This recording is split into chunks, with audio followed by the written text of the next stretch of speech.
जी, आज हमारा जो लेक्चर है वो हमारा है जनरल इलेक्शंस इन पाकिस्तान और फिर हमारे पास इसकी अमेंडमेंट्स है। हम अमेंडमेंट्स को देखेंगे और हम बहुत ज़्यादा इन डेप्थ अमेंडमेंट्स में नहीं जाएंगे। हम ये देखेंगे कि एक्चुअली अमेंडमेंट्स थी क्या, ताकि जब हम अमेंडमेंट्स को याद रखें तो हमें पता होना चाहिए। बाज़ औक़ात ये पूछ लेते हैं कि कौन सी अमेंडमेंट के जो हुई थी ये कब हुई थी, तो उसके हिसाब से आपसे क्वेश्चंस आ जाते हैं कि जी प्रोविंशियल असेंबली जो है वो पार्लियामेंट्री सिस्टम से सेमी पार्लियामेंट्री सिस्टम कौन सी अमेंडमेंट में हुआ है, या ये अमेंडमेंट कब रीइंफोर्स हुई थी।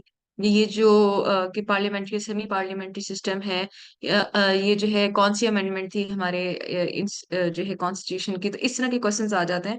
तो हम उसको इन डेप्थ की बजाय हमारा फोकस ये होगा कि हम याद रखने के लिए कि हमने इसे याद कैसे रखना है, उस पे हम आएंगे। और इंस्टीट्यूशन की जो है हमारा जो इंस्टीट्यूट है ये हमारा अ, किसी भी कंट्री के जो आपके हैं तीन पिलर्स होते हैं। आपका सबसे पहले आपके आ जाते हैं इंस्टीट्यूशंस, ठीक है, जिसमें आपका आर्मी आ जाती है, आपका जो है वो लीगल विंग आपका सारा आ जाता है, लीगैलिटीज आ जाती हैं, फिर आपका कॉन्स्टिट्यूशन आ जाता है। तो ये आपके जो है वो कुछ ऐसी चीजें हैं जिसपे आपकी कंट्री जो है उसका इंफ्रास्ट्रक्चर बिल्ड करने के लिए, जो आपकी कंट्री का इंफ्रास्ट्रक्चर होता है वो इन चीजों के ऊपर डिपेंड कर रहा होता है।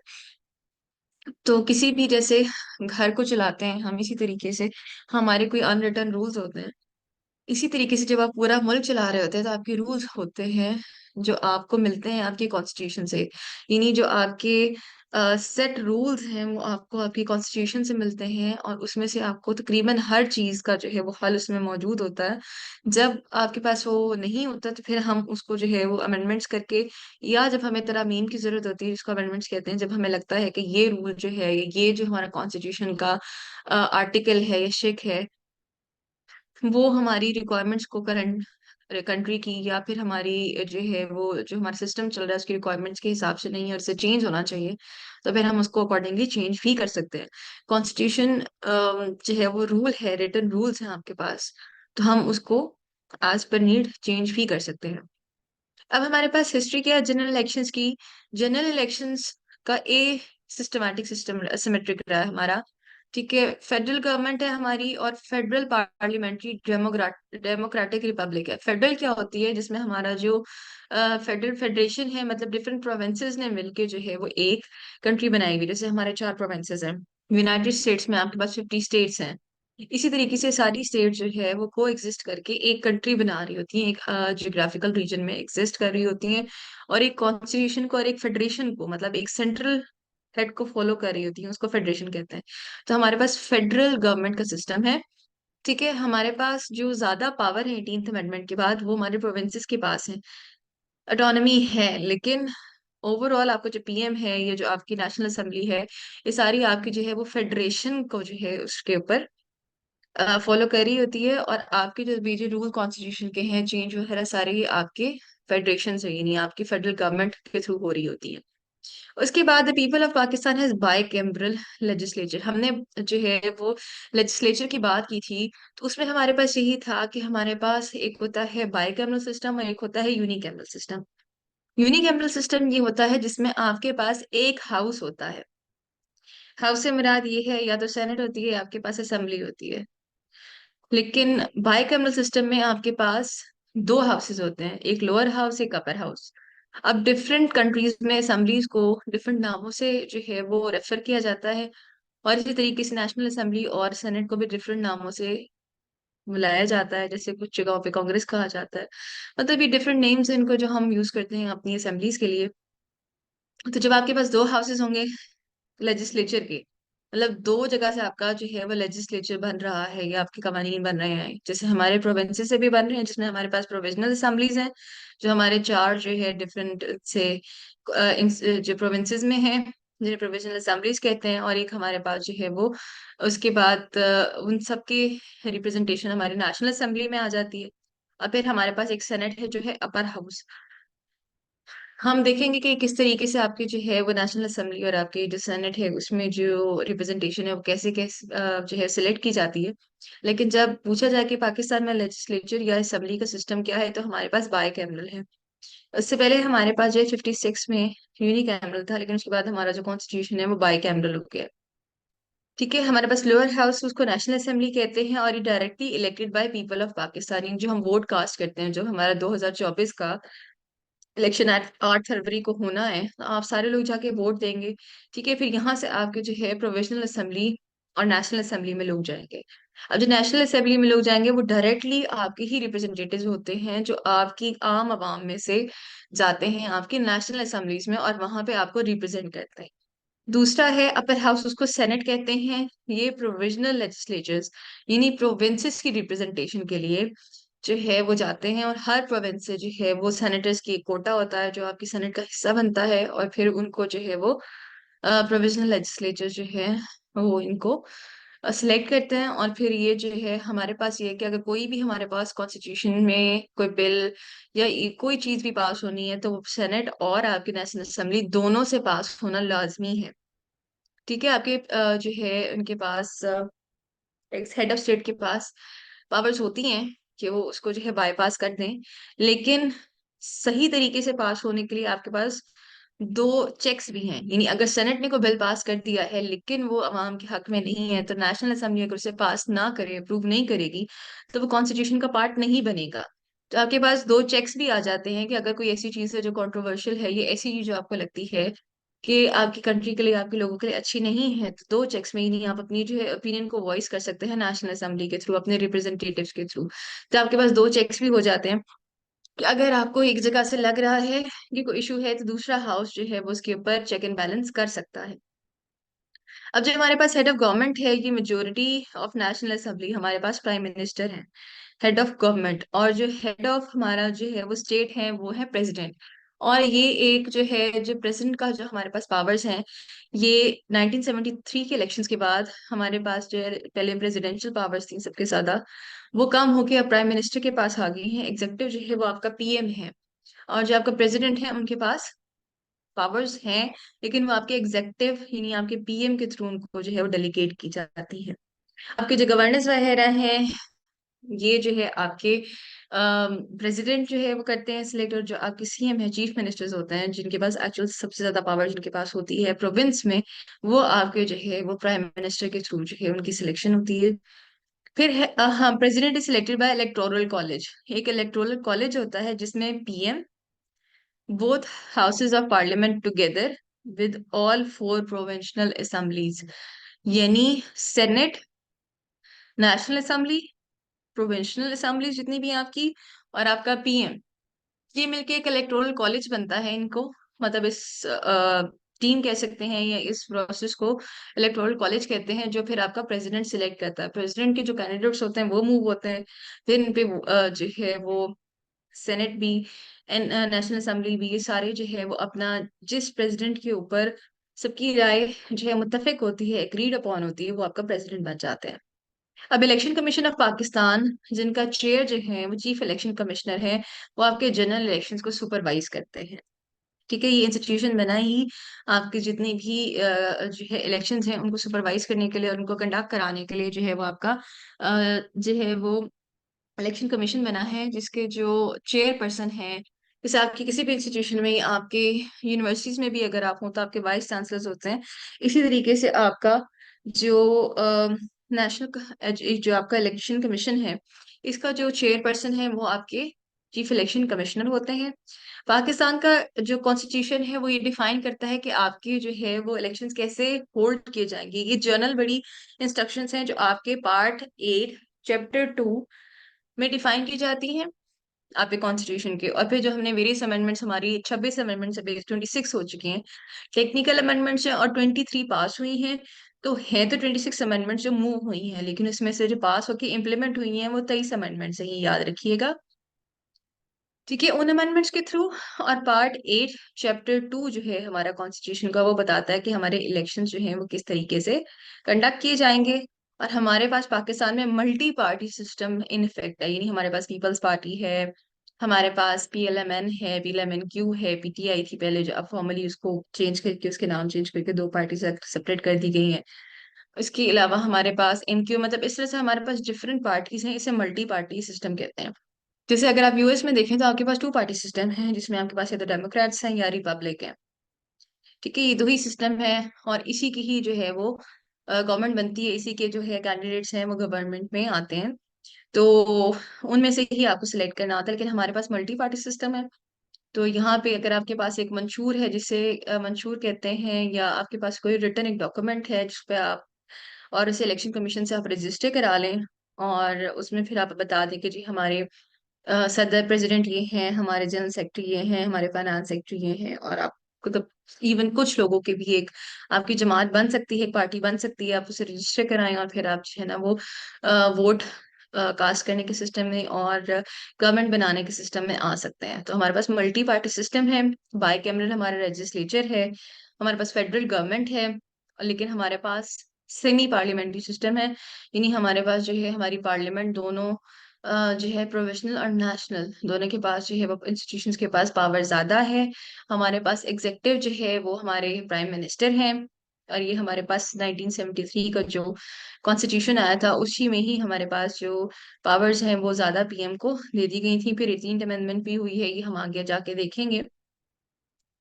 उसके बाद हमारे पास अब तक ये इलेक्शंस हो चुके हैं, ये लिस्ट है हमारे पास टोटल नेशनल असेंबली की 342 सीट्स हैं हमारी नेशनल असेंबली में। और ये हर 5 साल का नेशनल असेंबली का जो आपका टेन्योर है किसी भी पार्लियामेंटेरियन का, वो है 5 years का। ठीक है। सेनेट की 100 सीट्स हैं, फाटा मर्जर के बाद 100 सीट्स हो गई हैं। और ये देख मैंने आपको बात बताई थी कि जो सेनेट है वो प्रोविंसेस से जो है हम लोग सेनेट लेते हैं। तो ये चारों प्रोविंसेस से जो है वो सेनेट ली जाती है, और ये इनका जो टर्म होती है वो 6 years होती है। जो हमारी नेशनल असेंबली है उसकी टर्म है 5 years, हमारी सेनेट की जो टर्म है वो होती है 6 years। इसके बाद हमारे पास बाय लॉ जनरल इलेक्शंस। अभी आपको आपने देखा होगा कि बड़ा इशू भी चल रहा था कि हमारे पास जनरल इलेक्शंस जो है वो बाय टाइम नहीं हो रहे। तो हमारे पास विद इन 2 मंथ 60 डेज के अंदर अंदर प्रीवियस असेंबली की जो है टर्म कंप्लीट होने के 60 डेज के अंदर अंदर जो है आपको जनरल इलेक्शंस कराने पड़ते हैं, या आपका कॉन्स्टिट्यूशन कहता है। अभी आपने देखा होगा कि हमारे जो ये वाले इलेक्शन से काफी डिले हो गए हैं, तकरीबन साल का डिफरेंस आ गया है। हमारे पास मई में हुए थे 2018 में, तो हमारे पास होने चाहिए थे 2023 में, लेकिन अब 2024 में हमारे पास इलेक्शंस हो रहे हैं। और इसके काफी इश्यूज भी बने थे जो आप प्रीवियसली देखते रहे होंगे। तो जो है बाय कॉन्स्टिट्यूशन बाय लॉ आपको 2 मंथ्स में कराने पड़ते हैं। और जो हमारे इलेक्शन है 2024 के, ये 8 फरवरी को जो है इस साल में स्केड्यूल्ड टू बी हेल्ड है। ठीक है। अब हमारे पास सबसे पहला जो इलेक्शन है वो 1954 में हुए हैं, और ये इनडायरेक्ट इलेक्शंस थे। और उस वक्त जो मुस्लिम लीग है, जो उस वक्त ऑल इंडिया मुस्लिम लीग थी, इन इफेक्ट थी, तो उनको जो है वो उन्होंने इसको जीता था। ठीक है। फिर हमारे पास 1962 के इंडिपेंडेंट इनडायरेक्ट इलेक्शंस हुए हैं, इंडिपेंडेंट्स जीते हैं इसमें, यानी किसी भी पार्टी के थ्रू इलेक्शंस नहीं हुए। ये नहीं था कि एक कैंडिडेट जी पीएलएमएन का है, एक जो है वो अवामी लीग का है, एक मुस्लिम लीग का है, एक पीपल्स पार्टी तब तो बनी नहीं थी। मतलब इससे डिफरेंट पार्टीज के इलेक्शंस नहीं होते, इंडिपेंडेंट हैसियत में लोगों ने जो है वो इलेक्शंस लड़े थे, और फिर वो नेशनल असेंबली का हिस्सा बने हैं। और फिर उससे पीएम, फिर PM, national assemblies, provisional assemblies, इन लोगों ने मिलके जो है वो सेनेट बनाया है। और फिर सेनेट, चारों असेंबलीज और पीएम जिन्होंने इलेक्टोरल कॉलेज बनाया है, उसके थ्रू प्रेसिडेंट को सिलेक्ट किया है। अब 1970 में हमने हमेशा पढ़ा है फर्स्ट डायरेक्ट इलेक्शंस हमारे पास हुए हैं। डायरेक्ट इलेक्शंस क्या है, जिसमें लोगों ने वोट कास्ट किए हैं, यानी आम आवाम ने, जनरल इलेक्शन, जनरल पॉपुलेशन ने वोट कास्ट किए हैं। और 1970 के डायरेक्ट इलेक्शंस थे जिसमें अवामी लीग जीती थी। ठीक है। उसके बाद 1977 में फिर हमारे पास इलेक्शंस हुए हैं। आपको याद होगा 1969 में हमने कहा था कि मुस्लिम पीपल्स पार्टी बनी थी। तो अब 1977 में पाकिस्तान पीपल्स पार्टी जो है वो इन इफेक्ट आ गई है। उन्होंने जो है वो जीता था इलेक्शन, मतलब उनके पास मेजोरिटी आ गई और उन्होंने अपनी जो है वो गवर्नमेंट बनाई है 1977 में। इसके बाद 1985 में इंडिपेंडेंस, फिर इंडिपेंडेंट, ये जो है वो बगैर पार्टी, गैर पार्टी इलेक्शन जिसको कहते हैं, ये विदाउट पार्टी इलेक्शंस हुए थे। और इसमें फिर 1985 के इलेक्शंस में इंडिपेंडेंट्स ने अपनी गवर्नमेंट बनाई थी। 1988 के इलेक्शंस में पीपल पार्टी ने, 1990 में मुस्लिम लीग। यानी अगर आप यहाँ पे देखते रहेंगे ना, यहाँ से 6th इलेक्शन से लेके 9th इलेक्शन तक, यानी 1988 से लेके 1997 तक, ये जो 4 इलेक्शंस है ना, इसके अंदर पीपल्स पार्टी और मुस्लिम लीग, एन जिसको कहते हैं ना, बारी लगी रही। मतलब जब पीपल्स पार्टी आ रही थी तो उससे बेनजीर भुट्टो जो है वो हुकूमत में थी, और जब पाकिस्तान मुस्लिम लीग एन आती रही थी, नवाज शरीफ हमारे पास हुकूमत में थे। 1998 में पीपल्स पार्टी आई। फिर 1990 के जो इलेक्शन है उसमें मुस्लिम लीग एन आई, नून लीग जिसे कहते हैं हम। 1993 में फिर पीपल्स पार्टी आ गई, और 1997 के इलेक्शन में फिर हमारे पास मुस्लिम लीग एन जो है, नून लीग जिसे हम कहते हैं, दोबारा वो इन इफेक्ट आ गई। अब उसके बाद 2022 के इलेक्शंस में हमारे पास मुस्लिम लीग क्यू का, जिसे काइद भी कहते हैं, मुस्लिम लीग क्यू जो है ये हमारे पास आ गई इन पावर। फिर 2008 के इलेक्शंस हुए, उसमें फिर ये जो बेनजीर भुट्टो की, मोहतरमा बेनजीर भुट्टो की शहादत हुई है 2007 में। तो उसके बाद जब 2008 में इलेक्शंस हुए, क्योंकि 2007 में वो कैंपेन ही करी 2007 में, जब उनकी डेथ हुई है 27 दिसंबर को शहादत हुई है उनकी, रावलपिंडी में लियाकत बाग में। तो उसके बाद जो इलेक्शंस हुए हैं उसमें हमारे पास 2008 में पाकिस्तान पीपल्स पार्टी जो है वो इनफेक्ट हुई है।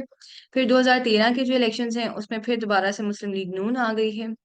और 2018 में पाकिस्तान तहरीक-ए-इंसाफ ने जो है वो अपनी हुकूमत बनाई है, और उसके बाद 2023 में जो इलेक्शंस होने थे वो डिले हो गए हैं, और अब ये 2024 में कंडक्ट किए जाएंगे। यानी देखा जाए तो हमारे पास इस वक्त 13 इलेक्शंस हो चुके हैं, और ये हमारा इलेक्शन जो अब होना है ये 14th इलेक्शन है। करंट अफेयर्स में ये क्वेश्चन भी आ सकता है कि इस वक्त जो आपका इलेक्शन हुआ है ये कौन सा इलेक्शन है, तो आप बताएंगे ये 14th इलेक्शन हुआ है आपका। फिर हमारे पास हम देखते हैं कि हमारा इलेक्टोरल सिस्टम, यानी हम इलेक्ट कैसे करते हैं, ये किस तरह से किया जाता है। तो ये जो आपका कॉन्स्टिट्यूशन ऑफ पाकिस्तान में लिखा हुआ है, in law and constitution the general elections are conducted in given time under article 2022 to 226 in chapter 2। यानी जो चैप्टर 2 है आपका, मैंने आपको बताया था चैप्टर 2 पार्ट 8 के अंदर आर्टिकल 222 से आर्टिकल 226 में जो है वो जनरल इलेक्शंस को गिवन टाइम में कंडक्ट कराया जाएगा, इन आर्टिकल के अंडर रहकर। No person shall at the same time be a member of both houses, the National Assembly and Senate, और a house and a provisional assembly। यानी दो हाउसेज जो हमारे हैं, हमने कहा हमारे पास बाई कैमरा सिस्टम है, तो आप एक ही टाइम पे नेशनल असेंबली और सेनेट का हिस्सा नहीं हो सकते, या सेनेट और प्रोविजनल असेंबली का हिस्सा नहीं हो सकते, या प्रोविजनल असेंबली और सेनेट का हिस्सा नहीं बन सकते। मतलब you have to be the part of only one house of your government. उसके अलावा सॉरी, दो हाउसेस का आप हिस्सा नहीं बन सकते। When the National Assembly or Provisional Assembly is dissolved, a general election is to the Assembly shall be held within a period of 90 days after dissolution।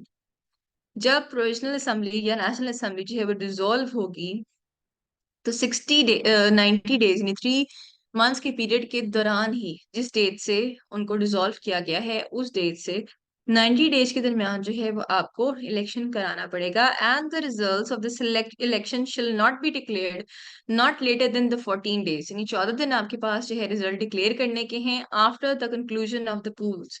यानी जब आपके जो है वो पोल्स आपके हो गए, उसके बाद आपको 14 डेज जो हैं उस दिन से दिए जाते हैं, कि उसके अंदर आपने जो है वो इलेक्शन का रिजल्ट बताना होता है।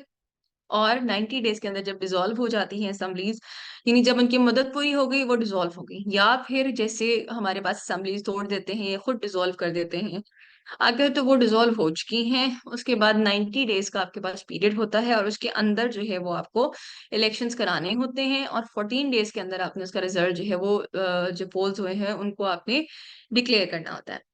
A general election to the National Assembly or a provisional assembly shall be held within a period of 60 days immediately following the day on which the term of assembly is due to expire।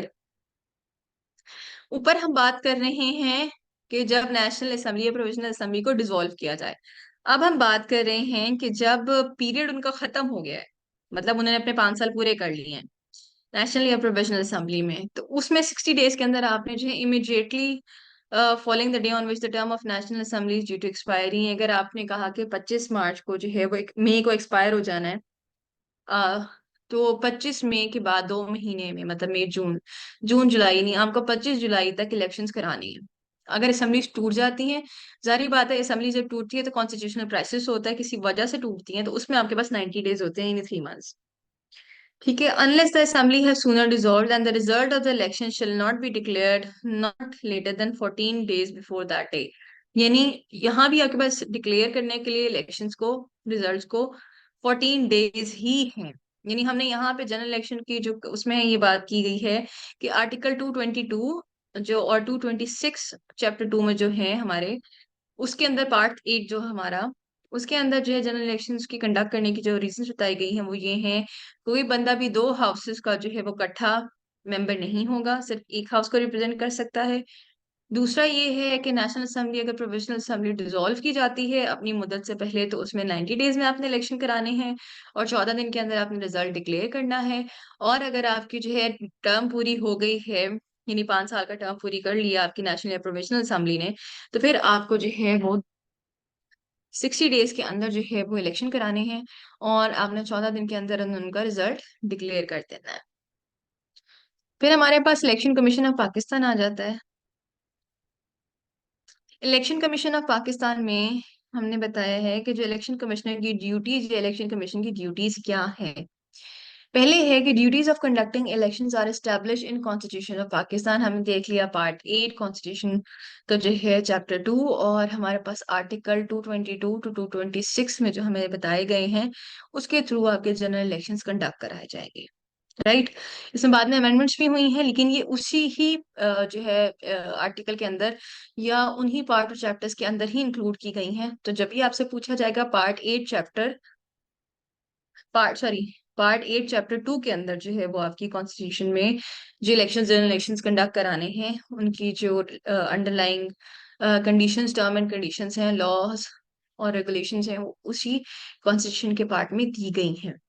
उसके बाद जो हमारा election commission है ये 1956 में जो है बनाया गया है।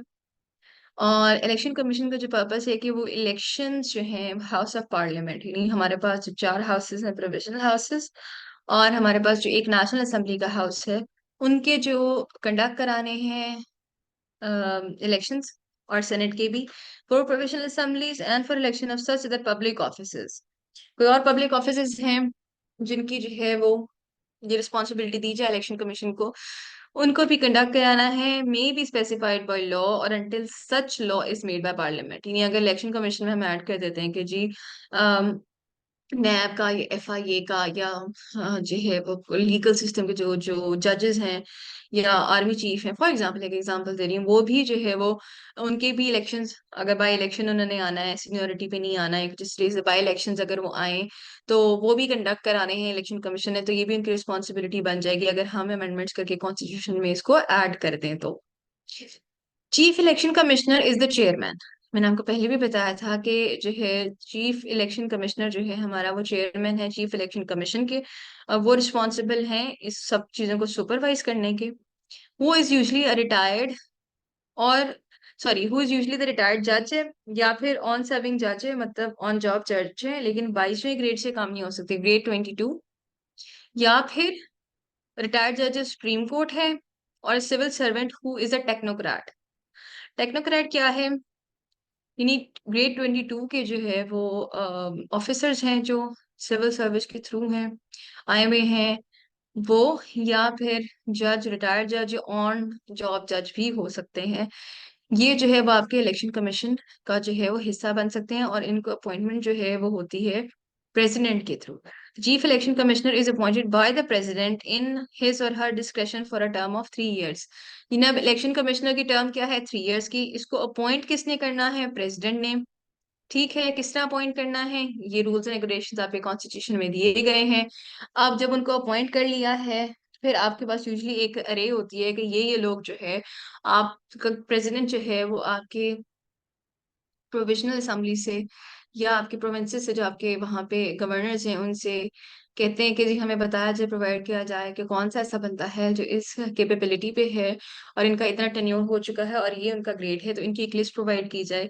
फिर उनको जो है वो मेरिट्स और डीमेरिट्स पे जज किया जाता है, और फिर जो है उनके साथ जो है प्रेसिडेंट जो है वो अपने डिफरेंट जो कह सकते हैं सबॉर्डिनेट्स के साथ या तो मशवरा कर लें या अपनी ओन डिस्क्रिप्शन पे उन लोगों को जो है वो सिलेक्ट करते हैं 3 इयर्स के लिए। ठीक है। और उनकी जितनी भी पावर्स हैं इलेक्शन कमिश्नर की जो है वो आपके कॉन्स्टिट्यूशन में दी गई हैं, उनको उसी के हिसाब से चलना होता है। यूजली जो है वो ऑन सर्विंग रिटायर्ड जज हैं, या सिविल सर्वेंट या टेक्नोक्रेट हैं जो ग्रेड 22 में जिन्होंने सर्व किया हो, और उनकी जो है वो इतना एक्सपीरियंस और इतनी एक्सपर्टीज हो कि वो आपके इलेक्शन कमीशन को हेड कर सकें। इलेक्शन कमीशन हमारा बना कब है? 1956 में बना है। इसका काम क्या है कि इन्होंने जो है हाउस ऑफ पार्लियामेंट जो है हमारा, नेशनल असेंबली है, सेनेट है, फिर हमारे पास 4 प्रोविजनल असेंबलीज हैं जो हमारे पास KPK की, पंजाब सिंध बलूचिस्तान की, और फिर इलेक्शन, और भी अगर कोई डिफरेंट ऑफिसर्स के इलेक्शन अगर responsibilities by amendments in constitution या स्पेसिफाइड बाय लॉ है, तो उनको अगर उनके जो ऑफिसर्स हैं उनके भी जो इलेक्शन कराने हैं वो उनका रिस्पॉन्सिबिलिटी है। इसके बाद उसमें फिर ये है कि किस तरीके से जो है आजकल जैसे इलेक्शंस हो रहे हैं और बहुत से लोग की कौन से ग्रेड का जो पर्सन है वो रिटर्निंग ऑफिसर बनेगा, ठीक है। उसके बाद जो है वो कौन कौन से जजेस अपॉइंट किए जाएंगे, जो PROs होंगे जो वहां से रिटर्निंग ऑफिसर से जो है वो सारा रिजल्ट्स इकट्ठे करके कंपाइल करके उनको फिर अपने प्रोविंसेस में पहुंचाएंगे, वहां से कौन सा डाटा बंदा कलेक्ट करेगा, और इस तरीके से सारे जो रूल्स एंड रेगुलेशन है ये स्पेसिफाई किए हुए हैं।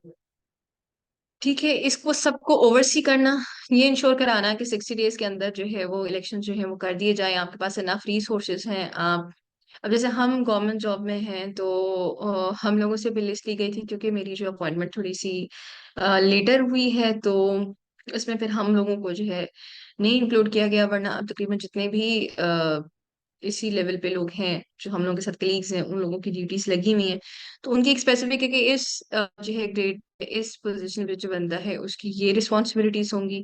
फिर उसके बाद मतलब जितना भी आपका इलेक्शन कम उसका स्टाफ होता है जो एक जगह पे आपका इलेक्शन प्रोसेस को फैसिलिटेट कर रहा होता है, वो सारा किस तरीके से करना है, लिस्ट कहाँ से जाती है। अब देखिए आप पूरे डिपार्टमेंट से डेटा लेना कि आपके कौन कौन से लोग जो है वो फिजिबल और अवेलेबल हैं, फिर उनकी ड्यूटीज उनको असाइन करना, फिर उनको जो है ट्रेनिंग देना, फिर उनसे इलेक्शन कंडक्ट कराना, फिर उनके जो रिजल्ट्स हैं वो कंपाइल करवाना, फिर उनको जो है वो डिफरेंट लेवल्स पे ले जाके फिर उनकी पूरी जो है वो रिजल्ट्स चारों प्रोविंसेस से या पूरी नेशनल असेंबली पे ऑल ओवर पाकिस्तान से रिजल्ट्स लेना, उनको कंपाइल करना, ये एक ह्यूज रिस्पॉन्सिबिलिटी है। और ये सारे रिसोर्सेज और इन सबको मैनेज करना supervise election commission of Pakistan कर रहे होते हैं। और इनको जो है वो 3 ईयर इनकी टर्म होती है, और इन्हें प्रेसिडेंट जो है स्टेट के सेरेमोनियल हेड है हमारे, वो कंडक्ट करा रहे होते हैं। अच्छा, अब हमारे पास लेवल ऑफ इलेक्शंस है।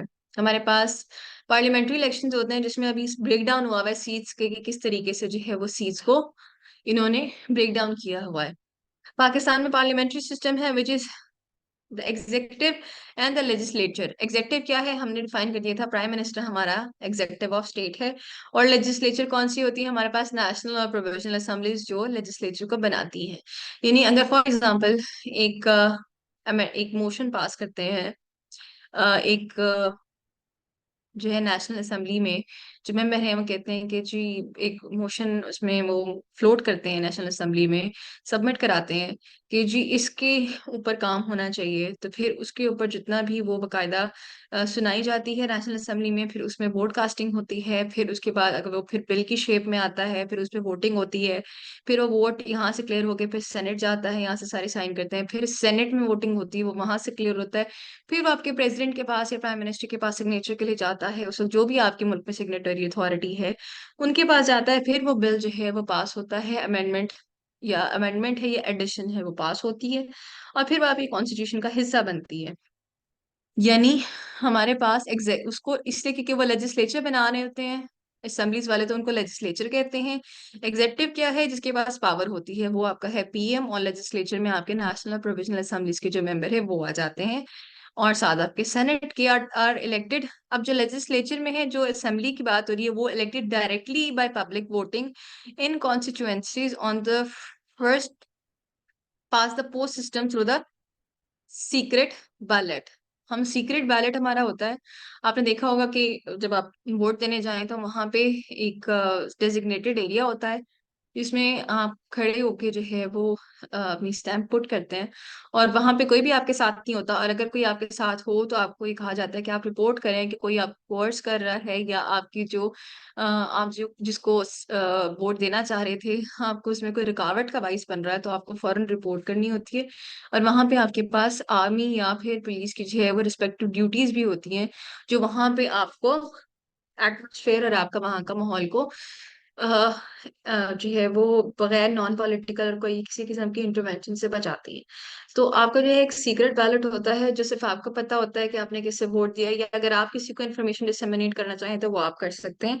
वहां पे कोई आपसे कोर्स नहीं कर सकता आपको कि आपने किसको जो है वोट देना है, और या आपने किसको वोट दिया है, ये आपसे इंफॉर्मेशन जो है वो नहीं ले सकता। A member can not have membership of both assemblies, ये हमने पहले भी डिफाइन कर दिया कि या तो आप नेशनल असेंबली के मेंबर होंगे या आप प्रोविजनल असेंबली के मेंबर होंगे। आप नेशनल और प्रोविजनल असेंबली के member both at the same time नहीं हो सकते। ये हमारे कॉन्स्टिट्यूशन में लिखा हुआ है, जो हमने बताया था। हमने जो पढ़ा है पीछे अभी आर्टिकल 222 टू 226, और इसमें जो हमने इसमें पॉइंट्स थे वो हमने लिखे थे। उसके बाद नेशनल असेंबली में बताया गया है 342 सीट्स हैं। अब 342 सीट्स कैसे हैं उसको हम जरा ब्रेक डाउन कर लेते हैं। हमारे पास नेशनल असेंबली की सीट्स जो प्रोविंसेस में से हैं, अब ये बाय पॉपुलेशन होता है कि जिस सूबे में जितनी पॉपुलेशन है उसका जो है उतनी ही रिप्रेजेंटेशन होती है नेशनल असेंबली में। अब इसकी वजह क्या है? फॉर एग्जाम्पल, हमने एक कमेटी बनानी है। हम कहते हैं कि इस मोहल्ले में 40 घर है, जो दूसरा मोहल्ला है उसके अंदर 20 घर है। मतलब आपका जो ये नेबरहुड है उसमें 40 जो है वो लोग हैं, और दूसरे नेबरहुड में आपके पास 20 लोग हैं। अब जब आप रिप्रेजेंटेशन लेंगे, जब हम एग्जाम्पल मतलब लेंगे, तो हम ये कहेंगे ना कि चलें जी 4 लोग ले लेते हैं नेबरहुड ए में से, और 2 लोग ले लेते हैं नेबरहुड बी में से। यानी जो है वो 4 घरों को एक बंदा रिप्रेजेंट कर रहा है। और उधर जो है 20 में इसमें जो है मतलब हमने रेशियो ली हुई है कि 10 हाउसेस की रिप्रेजेंटेशन एक बंदा कर रहा है। दोनों तरफ एक ही बात हो गई, यानी नेबरहुड उसमें जब 20 हाउसेस हैं तो 10 हाउसेस में से एक बंदा रिप्रेजेंट कर रहा है, 10 में से एक कर रहा है, 2 सीट्स वहां की हो गई। और इस तरीके से नेबरहुड में से हमने 4 सीट्स ले ली। तो हमने इक्वल रिप्रेजेंटेशन की वजह से जो है वो सीट्स की डिस्ट्रीब्यूशन की हुई है, जिसमें पंजाब में हमारे पास जनरल सीट्स होती हैं जिसके ऊपर कोई भी कंटेस्ट कर सकता है, मेल और फीमेल। वो है 148 सीट्स। फिर हमने जो है वो कोटा रखा हुआ है विमेन रिप्रेजेंटेशन का अमेंडमेंट्स के थ्रू। उसमें हमारे पास 35 खवातीन की सीट्स हैं, 35 विमेन सीट्स हमारे पास जो है वो नेशनल असेंबली में पंजाब के थ्रू जो स्पेसिफिक कोटा फॉर विमेन है वो 35 सीट्स हैं। तो 148 और 35 को मिला के हमारे पास टोटल नेशनल असेंबली में पंजाब की तरफ से 183 सीट्स हैं। ये याद रखिएगा, 148 general seats, 35 seats for women, 183 हमारे पास सीट्स हैं नेशनल असेंबली की पंजाब में से। फिर हमारे पास सिंध आ जाता है। सिंध में हमारे पास जनरल सीट्स हैं वो है 61, और सीट्स फॉर विमेन है वो है 14। यानी 61 सीट्स हमारी हैं जिसपे मेल और फीमेल दोनों कंटेस्ट कर सकते हैं, और सीट्स फॉर वुमेन है इसमें 14 सीट्स फॉर वुमेन है, और टोटल बनता है 75। फिर हमारे पास केपीके है।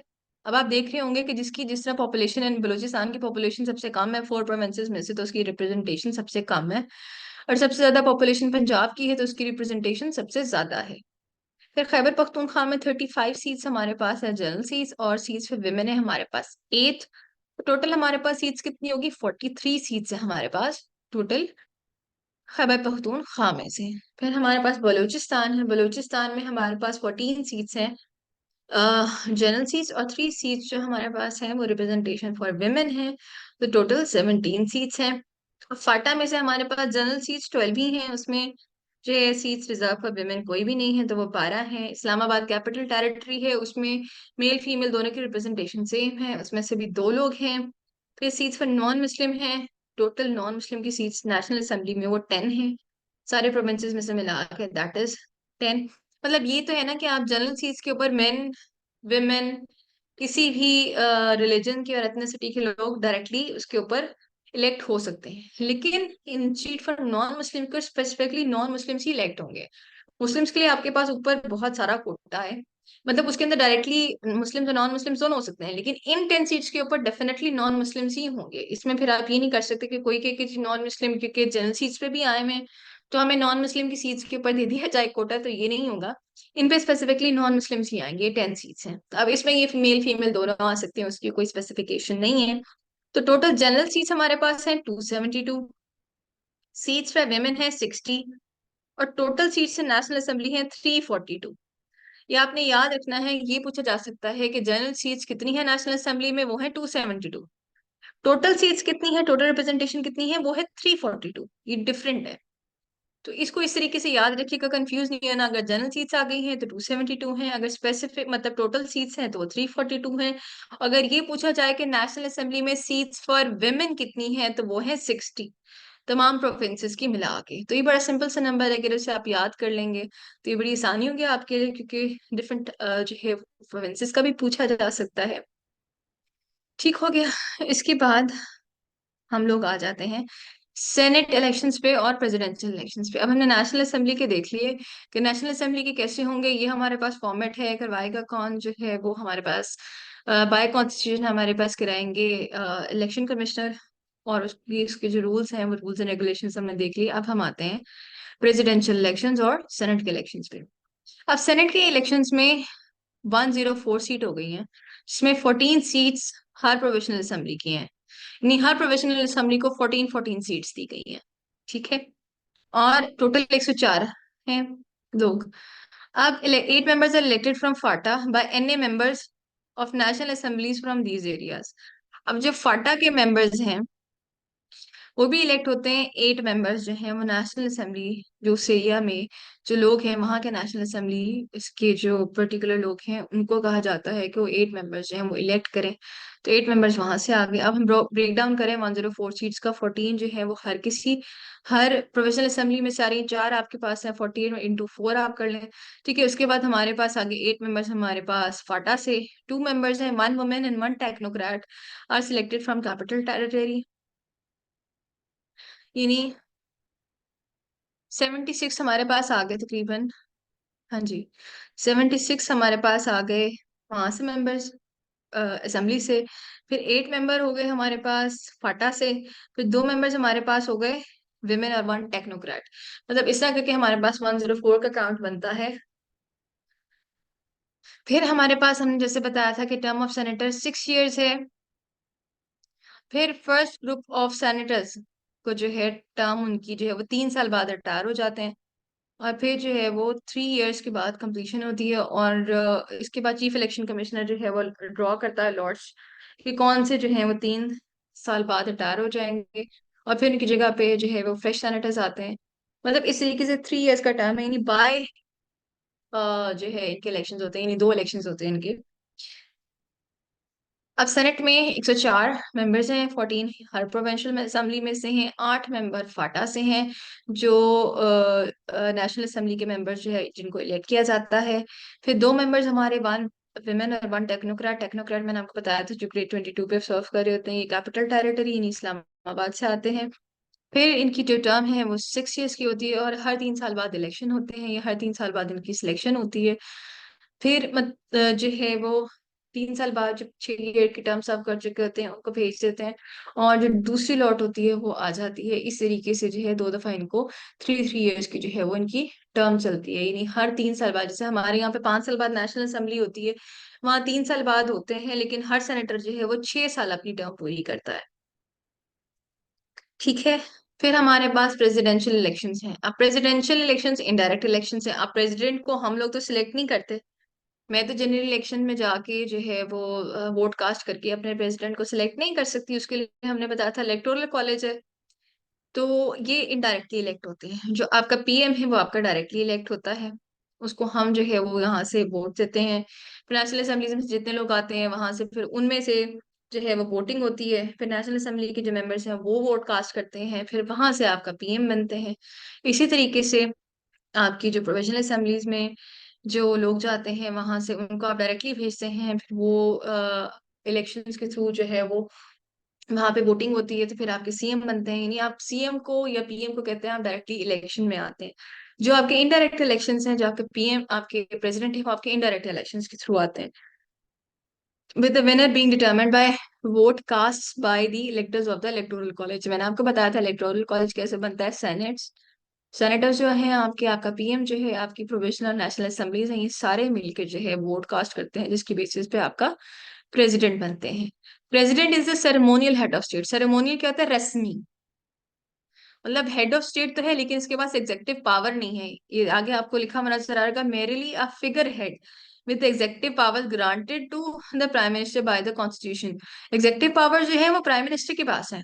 कॉन्स्टिट्यूशन ने सारी जो एग्जेक्टिव पावर्स हैं, यानी मुल्क के मुतालिक जितने भी फैसले करने की पावर्स है, वो आपके पास पीएम के पास है। और जाकर प्रेसिडेंशियल एक सेरेमोनियल हेड है, मतलब उन्हें बिठाया हुआ है वहां पे कि प्रेसिडेंट है, कुछ लिमिटेड सी उनके पास पावर्स उनको दी हुई है और वो उन्हीं को एक्सरसाइज कर सकते हैं। उसके अलावा वो कोई चीज, मतलब जैसे आपके इलेक्शन कमिश्नर बना सकते हैं, आपके गवर्नर्स जो है वो जितने भी प्रोविंसेस के हैं उनको रख सकते हैं, आपकी असेंबलीज को डिसॉल्व करने की पावर भी उनके पास है, मतलब कुछ पावर्स है उनके पास, तो वो उनको एक्सरसाइज कर सकते हैं। Sorry, both men and women can run for president. आपका जो है मेन और विमेन दोनों जो है वो प्रेसिडेंट बन सकते हैं, उसमें कोई वो नहीं है। एज लिमिट जो है यहाँ पे लगा दी गई है कि प्रेसिडेंशियल कैंडिडेट मस्ट बी मुस्लिम, क्योंकि हमारी इस्लामिक स्टेट ऑफ पाकिस्तान है और जो है हमारा जो प्रेसिडेंट है उसे मुसलमान होना चाहिए, तो मस्ट भी मुस्लिम है। And not less than 45 years of age. आपका जो प्राइम मिनिस्टर है वो 35 ईयर्स ऑफ एज से कम, ज्यादा नहीं, मतलब कम नहीं हो सकता। और आपके प्रेसिडेंट के लिए 45 ईयर्स ऑफ एज की लिमिट है। President is elected for the term of 5 years. आपके पीएम और आपके जो प्रेसिडेंट है दोनों की जो टर्म है वो 5 ईयर्स है। काइंडली मुझे 1 मिनट दीजिएगा।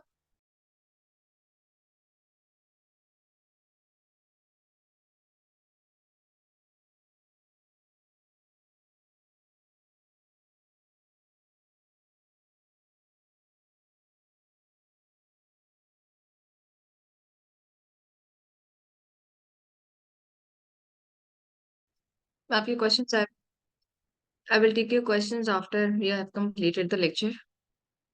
इसके बाद प्रेसिडेंशियल इलेक्शंस जो हैं वो इनडायरेक्ट इलेक्शंस हैं, हमने डिस्कस कर लिया। जो है वोट इलेक्टोरल कॉलेज जो है वो कास्ट करता है, जिसमें हमारा पीएम आ गए, हमारे सेनेटर्स आ गए, हमारी प्रोविजनल असेंबलीज आ गई। उसके बाद प्रेसिडेंट हमने कहा सेरेमोनियल हेड होता है, यानी इनके पास जो है वो पावर्स एग्जीक्यूटिव की नहीं होती हैं, बड़ी लिमिटेड सी पावर्स होती हैं जिनको ये एक्सरसाइज कर सकते हैं। उसके बाद जो है जो हमारा एग्जीक्यूटिव है, यानी जिसके पास सारी पावर्स हैं, वो आपका पीएम है। प्राइम मिनिस्टर है, वो भी सारी पावर जो है वो आपको 1970 की कॉन्स्टिट्यूशन में दी गई थी, अभी हम डिस्कस करेंगे जब हम अमेंडमेंट्स पे आएंगे। फिर इसके बाद both men and women can run for the president, यानी आपका प्रेसिडेंट जो है वो मेल फीमेल दोनों हो सकता है। Same for PM. Presidential candidate जो है वो मुस्लिम होना चाहिए, कंडीशंस क्या लगाई हुई है, मुस्लिम है और उनकी एज जो है वो 45 से कम नहीं होनी चाहिए at the time of his contesting, यानी जब वो कॉन्टेस्ट करेंगे प्रेसिडेंट के लिए तो उनकी एज 45 से लेस नहीं होनी चाहिए। और प्रेसिडेंट की जो टर्म है वो 5 ईयर्स की होती है।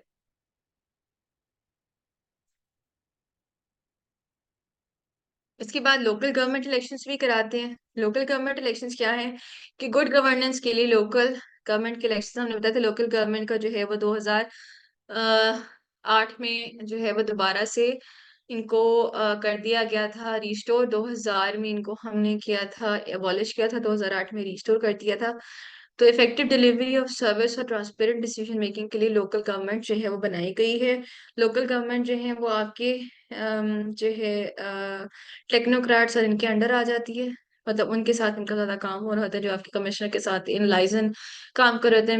मेयर हैं, डिप्टी मेयर हैं, फिर आपके यूनियन काउंसिल्स हैं, फिर उनके जो है यूनियन एडमिनिस्ट्रेटर हैं, वाइस यूनियन एडमिनिस्ट्रेटर हैं, फिर आपके मेयर होगा, डिप्टी मेयर होगा, फिर जो है वो यूनियन काउंसिल का चेयरमैन होगा। ये सारे जितने भी इनके डिफरेंट हायरार्की है, और ये आपके जो है वो in liaison with the local government. Local government जो है आपकी हो जाती है, आपके कमिश्नर हो जाते हैं, डिप्टी कमिश्नर है, आपके असिस्टेंट कमिश्नर, इनके साथ जो है वो लाइजन में काम कर रहे होते हैं टू मेक श्योर जो है आपकी इफेक्टिव डिलीवरी ऑफ सर्विसेज और ट्रांसपेरेंट डिसीजन मेकिंग को हर लेवल पे, मतलब हर चीज जाके आपके प्रोविजनल लेवल पे जाके डिसाइड नहीं हो सकती। कुछ आपको ऐसे डिसीजंस लेने पड़ते हैं जो आपकी सिटी या आपके डिस्ट्रिक्ट के हवाले से इनकम्बेंट होते हैं, और उसके लिए आपको जो है वो लोकली ही पावर दे दी गई है आपकी लोकल गवर्नमेंट्स के थ्रू, कि आप वहां पे डिसीजन मेकिंग कर सकते हैं remaining with in the constitution.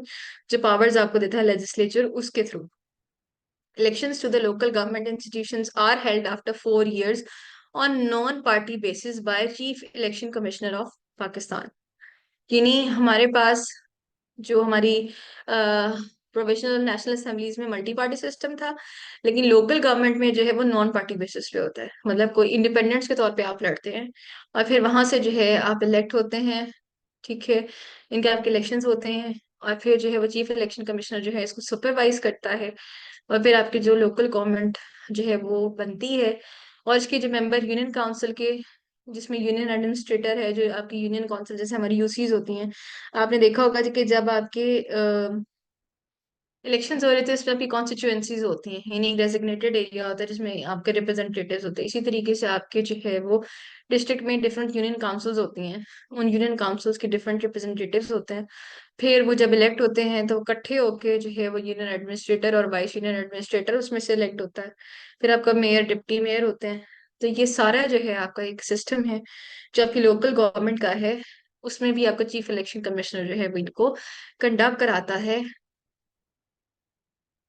उसके बाद आपके ज़मीनी इलेक्शन, जिसको बाय इलेक्शंस भी कहते हैं, by election in Urdu called ज़मीनी elections, are held due to fill the vacant seat. यानी अगर आपकी एक दफा इलेक्शंस हो गए, यानी 2024 के इलेक्शन हो गए, अब 2024 के इलेक्शन में जो लोग सिलेक्ट होकर नेशनल असेंबली और प्रोविजनल असेंबली में चले गए हैं, उनमें से किसी ने रिजाइन कर दिया है, कोई डिस्क्वालीफाई हो गया है, या किसी की डेथ हो गई है, तो उस स्पेस को फिल करने के लिए उस एरिया की रिप्रेजेंटेशन जो है वो नेशनल असेंबली या प्रोविंशियल असेंबली में बरकरार रखने के लिए जो है वो बाय इलेक्शंस होते हैं स्पेसिफिकली उस एरिया के लिए। मतलब देखा जाता है अगर 3 से 4 ऐसे एरियाज हैं जिसमें सब केस हो चुके हैं, तो उनके लिए जो है वो फिर चीफ इलेक्शन कमिश्नर जो है वो दोबारा से इलेक्शंस कराते हैं। और फिर जो है आपके पास उस जगह को फिलअप करने के लिए और लोग आ जाते हैं, और आपकी जो रिप्रेजेंटेशन है नेशनल असेंबली और प्रोविंशियल असेंबली की वो बरकरार रहती है। इलेक्शन कमीशन जो है वो, बाय इलेक्शन जो हैं वो तब से हो रहे हैं जब से इलेक्शन कमीशन 1956 में बना है। सॉरी, तो 1956 में जो आपके पास इलेक्शन कमीशन बना है वो आपके ज़मीनी इलेक्शन, लोकल गवर्नमेंट के इलेक्शंस, आपके जो है वो डायरेक्ट इलेक्शन जितने भी हैं उनको कंडक्ट करा रहा है। डायरेक्ट इलेक्शन से हमारा पीएम आता है, ये याद रखिएगा। आपके प्रोविंशियल असेंबली के, आपके नेशनल असेंबली के, आपके लोकल गवर्नमेंट के और आपके जिमनी इलेक्शंस जो हैं ये सारे कौन कराता है? आपका chief election commissioner, chief election commission के थ्रू। उसके बाद हमारे पास कॉन्स्टिट्यूशन ऑफ पाकिस्तान आ जाता है। कॉन्स्टिट्यूशन ऑफ पाकिस्तान जो है उसे 1973 का कॉन्स्टिट्यूशन भी कहते हैं। ये सुप्रीम लॉ ऑफ पाकिस्तान है।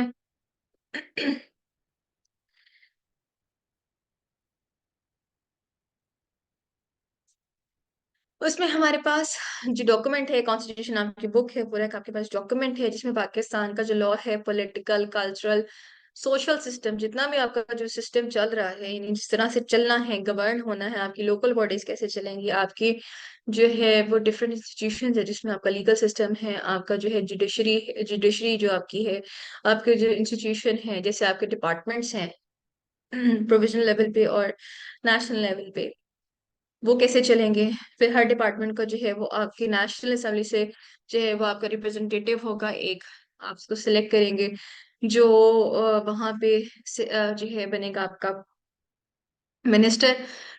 जो आपके प्रोविजनल साइड से या आपके मिनिस्ट्रियल साइड से जो है आपकी, वो आपके मिनिस्टर बनेंगे। और आपकी जो है वो इधर से एडमिनिस्ट्रेटर साइड से, यानी फिर सेक्रेटरीज बनेंगे।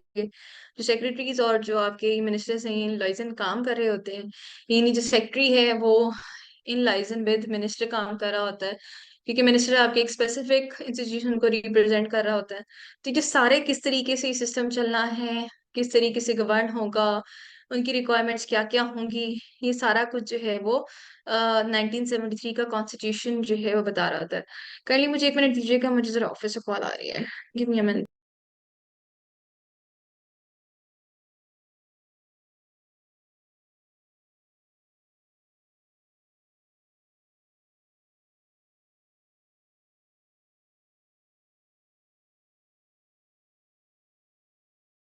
स्टेशन का भी चार्ज मिला तो उनकी भी इश्यूज आ रहे हैं। जी। तो हमारे पास जो अब का हमारा कॉन्स्टिट्यूशन है इसे 1973 का कॉन्स्टिट्यूशन कहते हैं, और ये हमारा सुप्रीम लॉ ऑफ पाकिस्तान है। इसके थ्रू जो है वो जो कॉन्स्टिट्यूशन की हमारे पास एक दस्तावेज है, या जैसे दस्तूर पाकिस्तान की हमारी कोई एक बुक है, जो आप कॉन्स्टिट्यूशन आपको अवेलेबल होगा आप किसी भी वेबसाइट पे जाके, इवन जो पाकिस्तान की जो वेबसाइट है वहां से जाके आप देख सकते हैं। वहाँ पे आपको मिल जाएगा। उसमें आपका जितने भी इंस्टीट्यूशंस हैं या जो भी रिक्वायरमेंट्स हैं, इनको कैसे चलाना है, कैसे फुलफिल करना है, रिस्पॉन्सिबिलिटीज किस दायरे की क्या हैं और उनकी लिमिटेशंस क्या है, ये सारा कुछ उसमें दिया हुआ है। ठीक है, उसमें अगर कोई चेंजेस आपने करनी है तो वो आपको जो है बाय अमेंडमेंट्स करानी पड़ेंगी थ्रू जो है आपकी नेशनल असेंबली और सेनेट। अब उसको ड्राफ्ट किसने किया है? गवर्नमेंट ऑफ जुल्फिकार अली भुट्टो ने इसको ड्राफ्ट किया है। आपको याद होगा कि हमारे पास अवामी लीग की जब गवर्नमेंट आई है 70 में, तो उसके बाद जब हमारा फॉलोअप ढका हुआ है, उसके बाद से जो है हमारे पास जुल्फिकार अली भुट्टो की जो 73 में गवर्नमेंट उन्होंने बनाई है, उसके थ्रू अप्रूवल आई है। फिफ्थ पार्लियामेंट जो है उस वक्त हमारी चल रही थी। ये भी पूछा जा सकता है कि 1973 का जो कॉन्स्टिट्यूशन है वो कौन सी पार्लियामेंट ने पास किया है? वो आपकी फिफ्थ पार्लियामेंट थी। फिफ्थ पार्लियामेंट थी आपकी, 10 अप्रैल को जो है वो ये अप्रूव हुआ है। और रेटिफाइड यानी जब इसको इम्प्लीमेंट किया गया है वो 14 अगस्त 1973 को जो है ये आपके मुल्क में एनफोर्स कर दिया गया है। इसमें कौन सी बातें हैं चार याद रखनी की? एक, जुल्फिकार अली भुट्टो की गवर्नमेंट में ड्राफ्ट अप्रूव और रेटिफाई हुआ है। दूसरा, इसको कौन सी पार्लियामेंट थी? तो आपकी फिफ्थ पार्लियामेंट थी। किस डेट का हुआ है? 10 अप्रैल को जो है ये अप्रूव हुआ है। और इन्फोर्स या रेटिफाई किस डेट को हुआ है? वो है 14 अगस्त 1973 को। ये आपने चार बातें इसमें याद रखनी है। फिर आपके पास आता है पहले तीन चैप्टर जो हैं उसमें रूल्स एस्टेब्लिश होते हैं, चैप्टर 1, 2 और 3 में। And mandate and separate powers of three chapter establish the rules, mandate and three branches of government। हमारे पास तीन branches of government है। पहला हमारा बाई कैमरल लेजिस्लेचर है। मैंने आपको बताया था बाई कैमरल क्या है सिस्टम हमारे पास, सेनेट और नेशनल असेंबली का। उसको जो लेजिस्लेचर है कि कैसे बनेंगी, इनकी पावर्स क्या होंगी, किस तरह से इन्हें जो है वो किया जाएगा, कौन कौन सी जो है वो प्रोविंसेस की कितनी रिप्रेजेंटेशन होगी, जैसे हमने ब्रेक डाउन किया है, कितनी नेशनल असेंबली में रिप्रेजेंटेशन होगी।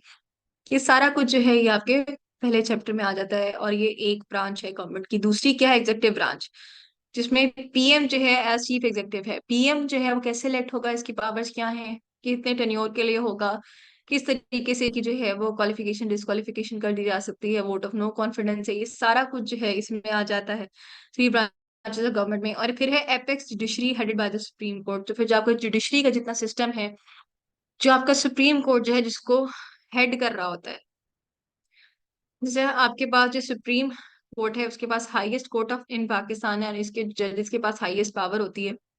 तो इनको बायकैमरल लेजिस्लेचर, जिसमें आपकी सेनेट और नेशनल असेंबली आ जाती है, और आपका जो प्राइम मिनिस्टर जो है एग्जेक्टिव, ये तीन ब्रांचेस हैं आपकी गवर्नमेंट की। इनकी सेपरेट पावर्स क्या हैं, इनका मैंडेट क्या है, इनके रूल्स क्या हैं, ये सारा कुछ जो है वो बताया हुआ होता है। या और आपके जो पहले तीन चैप्टर्स हैं आपके कॉन्स्टिट्यूशन के वो इसी से रिलेटेड हैं। फिर हमारे पास हमने बताया कि जो हमारा हेड ऑफ स्टेट है वो प्रेसिडेंट है, लेकिन हमारा हेड ऑफ जो हमारा एग्जेक्टिव हेड है वो हमारा प्राइम मिनिस्टर है। जो प्रेसिडेंट है वो हमारे सेरेमोनियल हेड है। Executive is prime minister led cabinet responsible for the lower house of parliament. Lower house आपका कौन सा है? National assembly. उसकी जो कैबिनेट है जो बनती है उसको लीड करता है पीएम, और उसके पास जो है वो पावर्स हैं किसकी? एग्जेक्टिव की। मुल्क को चलाने की पावर्स उनके पास है। इलेक्टोरल कॉलेज हमने बताया हुआ है, मैं तीन चार दफा बता चुकी हूँ। जो आपका इलेक्टोरल कॉलेज है वो आपका प्रेसिडेंट जो है उसके इलेक्शंस कंडक्ट कराता है। फिर जो कमीशन होते हैं ये इलेक्शन की, पार्लियामेंट ऑफ पाकिस्तान जो आपकी पार्लियामेंट बनती है नेशनल असेंबली से, जो आपकी पार्लियामेंट बनी हुई है वो इसको कमीशन करती है। ठीक है। और उसके बाद इस जो आपका 1973 का जो है वो कॉन्स्टिट्यूशन है, उसमें फिफ्थ पार्लियामेंट जो थी आपकी, उसके 150 मेंबर्स उस वक्त थे पार्लियामेंट के, उसमें से 145 मेंबर्स ने, क्योंकि उस वक्त ढाका हमारा क्योंकि फॉलोअप ढाका हुई थी, तो वो जो आपका हिस्सा था नेशनल असेंबली का वो खत्म हो गया था आपके इस पार्ट में से। तो आपके पास जो मेंबर्स थे, जैसे हमने देखा था हमारी पॉपुलेशन सेंसस जो हुआ था फॉरेन, उसमें पॉपुलेशन आपकी कम हो गई थी। इसी तरीके से आपके यहाँ से रिप्रेजेंटेशन है वो भी खत्म हो गई थी। तो जो 150 मेंबर्स थे उसमें से 145 मेंबर्स ने इन्हीं मेजोरिटी के साथ, तकरीबन 90% लोगों ने उसको एक्सेप्ट किया था फिफ्थ पार्लियामेंट के। ठीक है। इससे पहले 1962 का कॉन्स्टिट्यूशन और लीगल फ्रेमवर्क ऑर्डर 1970 का, आपको याद होगा कि लीगल फ्रेमवर्क ऑर्डर के थ्रू जो है वो इलेक्शंस हुए थे 1970 में, जिसमें अवामी लीग आई थी। वो लीगल फ्रेमवर्क ऑर्डर के थ्रू इलेक्शंस आपके हुए थे। ये दोनों जो है लीगल फ्रेमवर्क ऑर्डर आपका कॉन्स्टिट्यूशन नहीं है, लेकिन ये सॉर्ट ऑफ एक फ्रेमवर्क था जिसकी बेसिस पे आपके इलेक्शन हुए थे। लीगल फ्रेमवर्क बेड हुआ था। लेकिन उस वक्त आपका कॉन्स्टिट्यूशन इन फोर्स कौन सा था? 1962 का था। फिर इसको सस्पेंड करके 1970 का लीगल फ्रेमवर्क ऑर्डर दिया। फिर उसके बाद जो है वो 1973 में जुल्फिकार अली भुट्टो की जो है वो गवर्नमेंट ने पाकिस्तान को जो 1973 का कॉन्स्टिट्यूशन है जो अब भी इन्फोर्स्ड है, इन अमेंडमेंट्स के साथ, जिसमें 26 अमेंडमेंट्स आपकी प्रपोज की गई थी। 23 जो है वो पास होके जो है अमेंडमेंट्स आपके कॉन्स्टिट्यूशन का हिस्सा बन चुकी हैं। उसके बाद बांग्लादेश 1971 में बना है। फिर पीपी गवर्नमेंट ने जो है वो 1962 का जो है वो उस टाइम तक 1962 का जो है वो कॉन्स्टिट्यूशन को एनेक्ट किया। फिर देखा 1962 का constitution was regarding Bangladesh and Pakistan. तो अब बांग्लादेश तो अलग हो गया, ईस्ट पाकिस्तान खत्म हो गया। जब ईस्ट पाकिस्तान खत्म हो गया तो उसके बाद जो है ना गो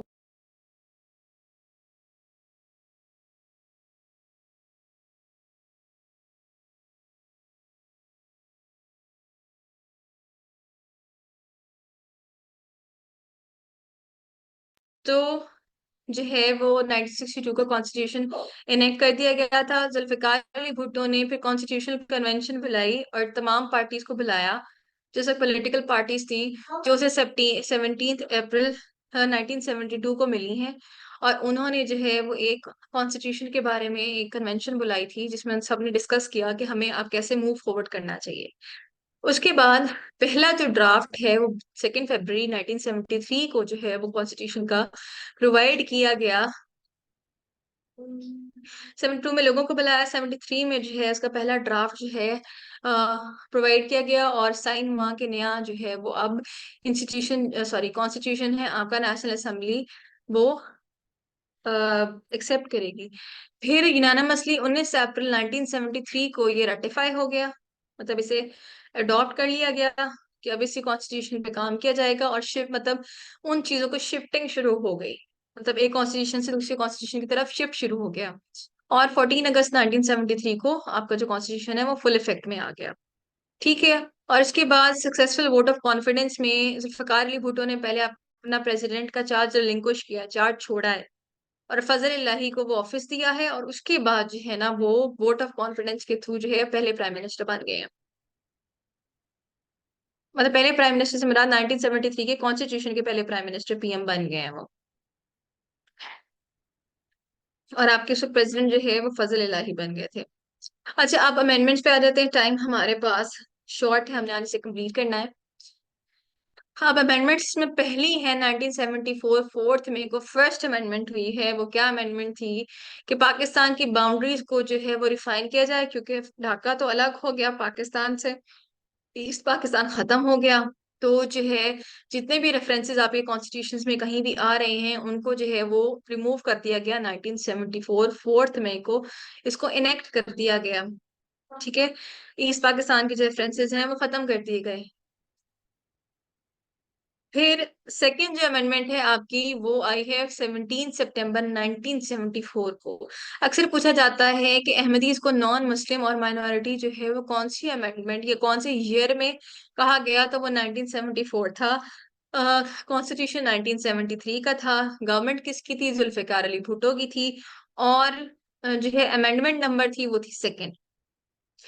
पहली में ईस्ट पाकिस्तान के रेफरेंसेस रिमूव कर दिए गए। सेकंड में अहमदीज को नॉन मुस्लिम और माइनॉरिटी कंसिडर किया गया। उससे पहले इनको जो है मुस्लिम का स्टेटस दिया जाता था, फिर नॉन मुस्लिम का स्टेटस हो गया।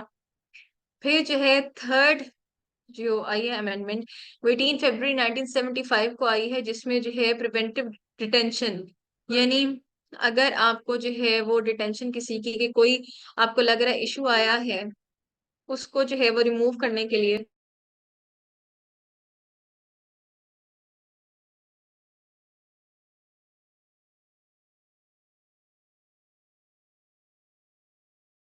करने प्रिवेंटिव डिटेंशन को रिमूव करने के लिए, यानी अगर आप जैसे जमानत काबिल है जब गिरफ्तारी जमानत आपने सुना होगा, लेकिन अगर आपको ये किसी चीज का शक हो कि ये बंदा जो है वो या तो कंट्री छोड़ जाएगा, या जो है इसके जो है वो खिलाफ जो एलिगेशंस हैं वो बहुत ज्यादा सीरियस हैं और इनको लेट गो नहीं किया जा सकता जब तक प्रूव ना हो जाए, तो उनको प्रिवेंटिव डिटेंशन में रखा जाता है। तो उसका पीरियड जो है वो एक्सटेंड कराने के लिए थर्ड अमेंडमेंट हुई है, वो 18 फरवरी 1975 को हुई है। फिर जो फोर्थ अमेंडमेंट है उसमें जो है वो डिक्री कर दी गई एडिशनल सीट्स फॉर माइनॉरिटीज, कि माइनॉरिटीज को एडिशनल सीट्स दी जाएंगी। और उसके बाद इसमें ये भी डिप्राइव कर दिया गया कोर्ट को पावर के से कोई बंदा जो है वो अगर प्रिवेंटिव डिटेंशन दी हुई है, उसको बेल नहीं दे सकते। अब प्रिवेंटिव डिटेंशन का मकसद ही यही है कि in case of the seriousness of any crime, कि अगर जो है आपको पता हो कि इनका क्राइम इतना सीरियस है कि उनको जो है ना वो छोड़ा नहीं जा सकता, तो उस केस के अंदर जो है ना उस वक्त आपको जो है वो कोर्ट्स बेल दे प्रोवाइड कर देते थे।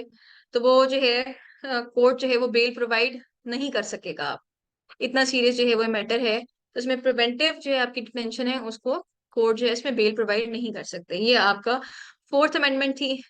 फिर आपकी फिफ्थ अमेंडमेंट आ जाती है कि जो हाई कोर्ट्स के ऊपर रिस्ट्रिक्शंस लगाई हुई थी, जो उनकी वर्किंग के ऊपर या उनको जो है इनकी पावर्स पे जो रिस्ट्रिक्शन थी, उनको उसका स्कोप बढ़ा दिया गया। स्कोप बढ़ाने से मुराद ये है कि अगर उनको जो है ना जब पहले जब उनके ऊपर रिस्ट्रिक्शंस लगाई गई थी हाई कोर्ट के ऊपर, तो जो उनका स्कोप था वो नैरो था, मतलब अच्छे तरीके से डिफाइंड नहीं था कि कौन सी जगह पे जो है उन पे रिस्ट्रिक्शन लागू होती है और किन किन सिनारियोज में नहीं होती।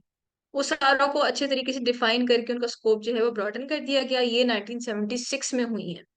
बेशक आप डेट्स याद ना रखें, लेकिन आपको सन पता होने चाहिए, आपको ईयर पता होना चाहिए। फिर है सिक्स्थ अमेंडमेंट। अच्छा, एट्थ अमेंडमेंट इंपॉर्टेंट है, इसको याद रखिएगा। आपकी सेकेंड अमेंडमेंट बहुत इंपॉर्टेंट है, ठीक है। आपकी सिक्स्थ अमेंडमेंट भी इंपॉर्टेंट है।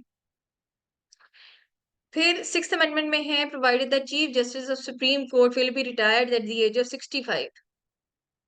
कि जो सुप्रीम कोर्ट का जो जज है उसको 65 की एज पे रिटायर किया जाएगा, और जो हाई कोर्ट का जज है उसको 62 ईयर्स की एज में रिटायर किया जाएगा। ये 1976 में आपके पास आया। उसका मकसद ये था कि एक बंदा जो है वो तकरीबन अपने करियर के एंड पे यानी 60 ईयर्स के उस तक पहुंचता है, आपके जो है वो अपने एपेक्स पे, मतलब सुप्रीम कोर्ट का जज बनता है उस एज में, तकरीबन आपकी एज हो जाती है। तो उसको फिर काम करने का स्कोप, उसके पास एज तो है, एज लिमिट तो है ही नहीं।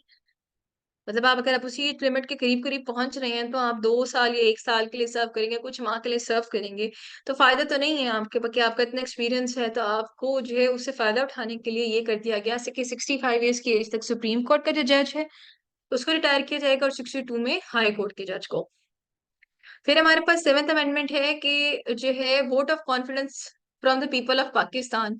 ये 1977 में हुआ है कि prime minister directly vote of confidence from people of Pakistan, यानी जिससे आपको याद होगा कि 2004 में आई गेस हमारे पास हुआ था रेफरेंडम, जिसमें वोट ऑफ कॉन्फिडेंस डायरेक्टली जो है वो हमारे पास लिया था। जो प्रेसिडेंट थे हमारे अम, मुशर्रफ, उन्होंने जो वो उसी तरीके से जो है ना डायरेक्टली जो है वो प्राइम मिनिस्टर आपसे वोट ऑफ कॉन्फिडेंस ले सकते हैं, यानी वो आपसे इस बात पे वोट करा सकते हैं कि क्या उन्हें पीएम रहना चाहिए या नहीं। तो वो आपसे डायरेक्टली ले सकते हैं। ये अमेंडमेंट 1977 में इनेक्ट हुई है। फिर एट्थ है जिसमें पाकिस्तानी गवर्नमेंट सिस्टम को पार्लियामेंट्री सिस्टम से सेमी पार्लियामेंट्री जो है वो सिस्टम बना दिया गया by giving the president a number of additional powers. अब 85 में प्रेसिडेंट को एडिशनल पावर्स दे दी गई, जहां पे उसे कहा गया कि जी वो एज अ सेरेमोनियल हेड है, वहां से बढ़ा के उनकी जो पावर्स है ना वो ज्यादा कर दी गई प्रेसिडेंशियल सिस्टम में। अब आपने देखा होगा कि हमारा दोबारा जो 18th अमेंडमेंट के बाद जो है वो दोबारा पीएम के पास सबसे ज्यादा एग्जेक्टिव पावर आ गई। उससे पहले जो प्रेसिडेंट के पास भी कुछ ना कुछ पावर्स थी, जो ये आपके 85 के जो है अमेंडमेंट में उनको प्रोवाइड की गई थी। फिर हमारे पास आ जाता है नाइन्थ, बिल टू इम्पोज शरिया law as the supreme law of land. Ninth amendment में ये कहा गया कि जो है वो शरिया लॉ को लॉ ऑफ लैंड बना दिया जाए, यानी शरीयत के लॉ को फाइनल लॉ कंसिडर किया जाए, कॉन्स्टिट्यूशन की बजाय जो शरिया लॉ है उसको इन्फोर्स किया जाए। The bill was passed by Senate but could never be passed by National Assembly owing to letters resolution। यानी उस वक्त जो है वो 1985 की ही बात है। तो उसमें क्या हो गया, आपकी असेंबली डिसॉल्व होगी। सेनेट ने ये बिल पास कर दिया था शरिया लॉ का नाइन्थ अमेंडमेंट में, लेकिन क्योंकि पास नहीं हुई तो ये आपके कॉन्स्टिट्यूशन का हिस्सा नहीं बनी। फिर नंबर 10 में ये है जो 87 में आई है कि fixed interval period between sessions of national assembly two bit exceed 130 days. कि ज्यादा से ज्यादा जो है पहले था कि 130 डेज से एक्सीड नहीं कर सकते आपके जो है वो सेशन 130 डेज के अंदर अंदर होना ही है। 130 डेज के आगे 120 डेज कितने होते हैं आपके? 120 जो है वो आपका 60 डेज का आपका, 30 को कर लें आप डिवाइड, 4 महीनों के दरमियान आपने एक दफा मिलना ही मिलना है। तो उसमें ये रिस्ट्रिक्शन आपने लगा दी कि 130 डेज से ज्यादा यानी 4 महीने में आपका एक सेशन लाजमी कंडक्ट होना चाहिए आपकी नेशनल असेंबली का। तो 87 में जो है ना ये आपकी अमेंडमेंट आई कि ये नहीं कि नेशनल असेंबली आपने बना दी और उसके बाद जो है वो नेशनल असेंबली मिल ही नहीं रही, उनके सेशंस हो ही नहीं रहे, और साल में कोई एक आध दफा जो है वो असेंबली मिली है और लोगों के कंसर्न्स वगैरह असेंबली में और पीएम और इन लोगों तक आ ही नहीं रहे। तो इसमें जो है वो अमेंडमेंट कर दी गई कि आपको 130 डेज से ज्यादा जो है वो आपको सेशंस में इंटरवल नहीं लेना। फिर 11th अमेंडमेंट है कि नेशनल और प्रोविजनल असेंबलीज में जो है ना वो रिवाइज कर दी जाए रिजर्व सीट्स, यानी रिजर्व सीट्स जो विमेन उनको खत्म कर दिया जाए, उसको जनरल सीट्स में कन्वर्ट कर दिया जाए। तो ये बिल जो है ना वो पास नहीं हुआ था, 1992 में विड्रॉ हो गया था।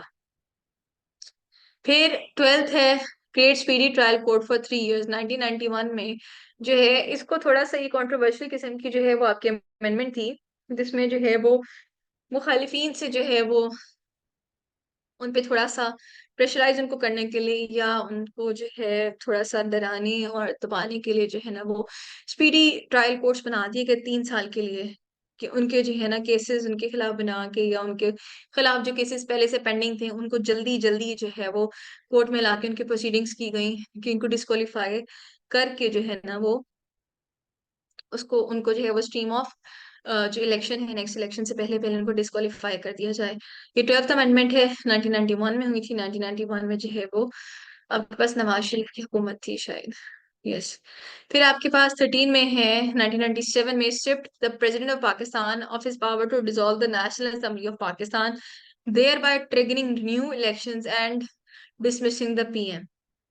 अब हमने जो है ना अमेंडमेंट जो है हमारी 8th अमेंडमेंट में जो है ना हमने प्रेसिडेंट को दोबारा पावर्स दे दी। अब 9th अमेंडमेंट 13th में हमने उनसे जो है वो फिर पावर्स वापस ले ली कि वो जो है नेशनल असेंबली को जो है वो डिसॉल्व नहीं कर सकते।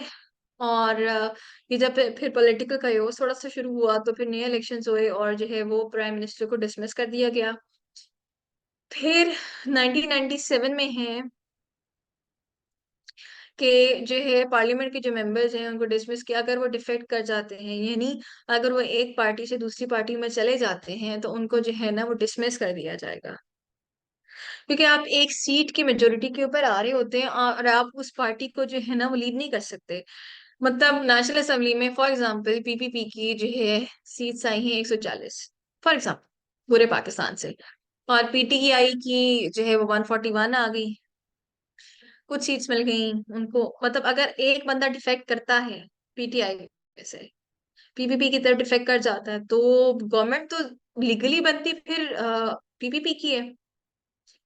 इस केस में जो है ना उनको डिसमिस कर दिया जाएगा अगर वो डिफेक्ट करेंगे, ताकि जो आपको पूरा निजाम हिलाने के बजाय वो उस बंदे को डिसमिस कर दिया जाएगा, उनकी जगह पे री इलेक्शन होंगे और फिर जो बंदा भी आएगा वो उसी पार्टी से आएगा जिसकी जो है ना सीट के ऊपर या जिसके टिकट के ऊपर वो पार्टी में जो नेशनल असेंबली में एंटर हुए हैं। ये 1997 का अमेंडमेंट थी। फिर 15 है, फिर दोबारा से इन्होंने जो है वो शरिया लॉ जो है वो कहा कि लॉ ऑफ लैंड बना दिया जाए, यानी आपकी जो 9th 11th और 15th अमेंडमेंट है, याद रखिएगा ये 3 अमेंडमेंट जो है वो आपकी जो है वो प्रपोज तो हुई लेकिन कभी पास नहीं हुई या फिर कॉन्स्टिट्यूशन का हिस्सा नहीं बनी। 9th 11th and 15th।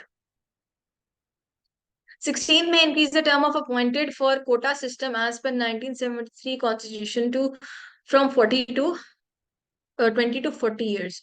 जो कोटा सिस्टम है अपॉइंटमेंट का, जो गवर्नमेंट जो लोकल गवर्नमेंट्स में था वो उन्होंने बढ़ा के 20 ईयर्स से 40 ईयर्स कर दिया। ठीक है, ये 1999 में जो है वो टर्म अपॉइंट हुई है। फिर 2003 में हमारे पास 17th अमेंडमेंट आई है कि made changes dealing with the office of president and reversal of effects of 13 amendment. अगर आप 13th अमेंडमेंट देखें तो यहाँ पे प्रेसिडेंट ऑफ पाकिस्तान को स्ट्रिप कर दिया गया था इनकी पावर से नेशनल असेंबली को डिसॉल्व करने की। अब आपके पास जो 17th अमेंडमेंट आई है 2003 में, इसमें जो है प्रेसिडेंट के पास जो है वो पावर्स उन्हें दे दी गई है, दोबारा रिवर्स हो गया, यानी उनके पास नेशनल असेंबली को डिसॉल्व करने की पावर प्रेसिडेंट को दोबारा से दे दी गई है 13th अमेंडमेंट में जो खत्म की गई थी। ये 2003 में हुआ है। फिर 10 में आपके पास 18th अमेंडमेंट आई है। ये सबसे ज्यादा इम्पोर्टेंट रीसेंट जो है वो 18th अमेंडमेंट कंसिडर की जाती है। इसमें जो है वो बिल्कुल ही पार्लियामेंट में प्रेसिडेंट ऑफ पाकिस्तान की जो है पावर रिमूव कर दी गई है कि वो पार्लियामेंट को डिसॉल्व नहीं कर सकता। Gave authority to the provinces, provinces को ज्यादा अथॉरिटी दे दी गई। और NWFP का नाम खैबर पख्तूनख्वा जो है वो रख दिया गया। ये हमने पढ़ा था जब हम डिस्कस कर रहे थे प्रोविंसेस को, कि 2010 में जो है वो NWFP का नाम खैबर पख्तूनख्वा रख दिया गया था। तो नॉर्थ वेस्ट फ्रंटियर प्रोविंस, मतलब आपने इसको कोई नाम ही नहीं दिया हुआ, आपने कहा है कि जो नॉर्थ और वेस्ट के अंदर। तो अगर आपने हमने जब मैप पढ़ा था तो हमने देखा था कि ऊपर जो है आपके पास कैपिटल टेरिटरी है, उसके जो है वेस्ट वाली साइड पे जो है आपके पास नॉर्थ में जो है KPK आ रहा है, और साउथ में आपके पास जो है ना वो बलूचिस्तान आ रहा है। जो नॉर्थ वाला हिस्सा है उसका आपने नाम ही सिर्फ ये लिखा हुआ है नॉर्थ वेस्ट फ्रंटियर। फ्रंटियर सरहदी इलाका, क्योंकि उसके बाद अफगानिस्तान और गोबल एरिया शुरू हो जाते थे, तो उसका नाम जो है वो चेंज कर दिया गया खैबर पख्तूनख्वा। ये 2010 में रखा गया है। 2010 के अमेंडमेंट में क्या है, पहला कि यूनिलैटरली बस खत्म कर दी गई कि प्रेसिडेंट जो है वो आपकी पार्लियामेंट को डिसॉल्व नहीं कर सकता, प्रोविंसेस को ज्यादा अथॉरिटी मिल गई, और NWFP का नाम खैबर पख्तूनख्वा रख दिया गया। अब फिर 22 दिसंबर 2010 को 19वीं जो है वो अमेंडमेंट हुई है कि जो provided for the appointment of the जजेस of supreme court of Pakistan, कि सुप्रीम कोर्ट के जो जजेस हैं उनकी अपॉइंटमेंट कैसे की जाएगी। ये इसके अंदर जो है वो अमेंडमेंट्स की गई, and made amendments in the number of members of parliamentary committee for the appointment of chief electoral officers at election commission of Pakistan। अच्छा, इलेक्शन कमीशन ऑफ पाकिस्तान में जो चीफ इलेक्टोरल ऑफिसर्स होते हैं, ठीक है, वो भी जो है वो अपॉइंट होते हैं, और उनकी अपॉइंटमेंट के लिए जो है वो पार्लियामेंट्री कमेटीज बनाई जाती हैं, और उन कमेटीज जो है जिन लोगों को अप्रूव करती हैं, फिर वो जाके चीफ इलेक्टोरल ऑफिस का हिस्सा बनते हैं। फिर उनमें से जो है ना वो आगे election commission of Pakistan, chief election commissioner जो है उनकी नाम फॉरवर्ड किए जाते हैं, फिर उसमें से प्रेसिडेंट इलेक्ट करते हैं। तो ये भी पूरा एक सिस्टम है। तो उस पार्लियामेंट्री कमेटी के जो नंबर ऑफ पीपल है ना उनको बढ़ा दिया गया ताकि रिप्रेजेंटेशन ज्यादा आए और ज्यादा स्क्रूटनी और जो है वो अकाउंटेबिलिटी प्रोवाइड की जाए। ये 2010 में 19th अमेंडमेंट हुई है। फिर 20th अमेंडमेंट है 2012 में हुई है, फ्री एंड फेयर इलेक्शंस हों, मतलब जितने भी जहां जहां पे भी लग रहा था कि यहाँ पे इश्यूज क्रिएट हो सकते हैं, यहाँ पे जो है वो किसी तरीके से लूप होल ढूंढा जा सकता है, तो उसको खत्म किया गया for free and fair elections. फिर 21st अमेंडमेंट, अब ये भी पूछा जा सकता है पेशावर APS अटैक के बाद कौन सी अमेंडमेंट इन इफेक्ट लाई गई, तो वो थी 21st अमेंडमेंट। ये 2010 में हुई, सॉरी ये 2014 में हुई है, यहाँ पे टाइपिंग एरर हो गया। 2015 में 7 जनवरी 2015 में, क्योंकि APS का अटैक आपका 2014 का था, 2015 में जो है ना ये हुआ था। मैं इसको करेक्ट कर लूंगी, आप भी काइंडली करेक्ट इसको लिख लीजिएगा, 2015 है। तो APS पेशावर अटैक के बाद मिलिट्री कोर्ट्स स्टैब्लिश की गई थी कि जल्द से जल्द टेररिस्ट और उनके स्पॉन्सर्स के ट्रायल किए जाए और उनको जो है वो जल्द से जल्द सजा प्रोवाइड की जाए। तो ये 2014 में 7 जनवरी को हुई है। 2015 7 जनवरी 2015 में। फिर 2016 में 22nd अमेंडमेंट हुई है कि ECP के जो powers deputed to chief election commissioner उनको एक्सप्लेन किया गया है, रिडिफाइन किया गया है कि जो चीफ इलेक्शन कमिश्नर है उनकी जो पावर्स कौन सी जो है वो इलेक्शन कमिश्नर ऑफ पाकिस्तान जो है उसकी कौन सी पावर्स चीफ इलेक्शन कमिश्नर को दी गई है, उनका जो स्कोप है उसको रीडिफाइन किया गया है। ये 2016 में हुआ है। फिर 23rd अमेंडमेंट है, इसमें 2017 में जो है उन्होंने कहा कि 2 साल यानी 2019 तक मजीद जो है वो मिलिट्री कोर्ट्स को स्टैब्लिश रखा जाए। ठीक है। नेशनल असेंबली में 2015 ने, देखिए यहाँ पे 2015 मेंशन किया हुआ है, वहाँ टाइप हुए हुए थे। 2015 में नेशनल असेंबली ने 21st अमेंडमेंट जो पास की थी और 2 साल के लिए मिलिट्री कोर्ट्स बनाई थी, 2015 से 2017 के लिए जो बनाई थी, अब उनकी एक्सटेंशन की गई 23rd अमेंडमेंट के थ्रू कि इनको 2 साल के लिए और नहीं 2019 तक बना दिया जाए।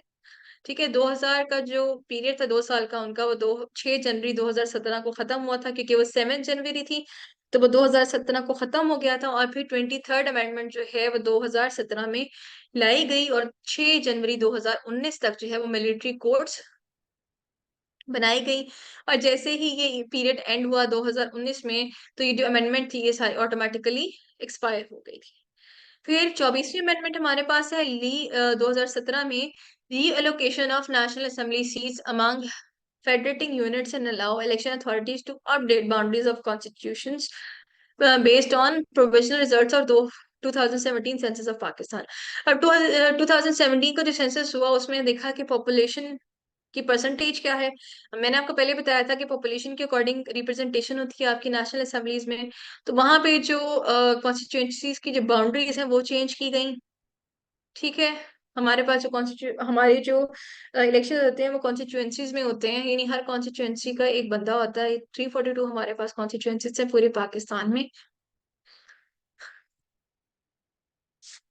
वहां से लोग आते हैं 342 मतलब 342 जो लोग हैं वो हमारे इन कॉन्स्टिट्यूएंसी से आते हैं। तो उनकी बाउंड्रीज रीडिफाइन की गई, क्योंकि 2017 में सेंसस के हिसाब से जो है ना वो यूनिट्स की जो है वो सीट्स भी चेंज हो गई थी। ये 2017 में हुआ है। फिर 2018 की ये बहुत इंपॉर्टेंट 25वीं अमेंडमेंट है कि फाटा को खैबर पख्तूनख्वा के साथ मर्ज कर दिया गया। This is very important. कि कौन सी अमेंडमेंट थी? अमेंडमेंट नंबर 25, जिसमें खैबर पख्तूनख्वा को, फाटा को खैबर पख्तूनख्वा का हिस्सा बना दिया गया, और ये 2018 में हुई है। फिर 26 है कि increasing the national assembly seats to 12 and provisional assembly to 24 of the earth while federally administrative tribal area. मैंने जब शुरू में हम बात करते 342 सीट्स की, तो मैंने आपको बताया था कि 12 जो सीट्स नेशनल असेंबली की हैं वो आपकी जो है वो फाटा से आती हैं। जब हम ब्रेक डाउन कर रहे थे 12 सीट्स फाटा की लिखी हुई थी। तो ये 26 अमेंडमेंट के बाद आई हैं कि 12 सीट्स जो है उनको नेशनल असेंबली में और 24 सीट्स जो है उनको प्रोविंशियल असेंबली में प्रोवाइड की जाएं। 2019 में ये अमेंडमेंट हुई है। ये आपकी अभी तक 26 अमेंडमेंट्स हो चुकी हैं।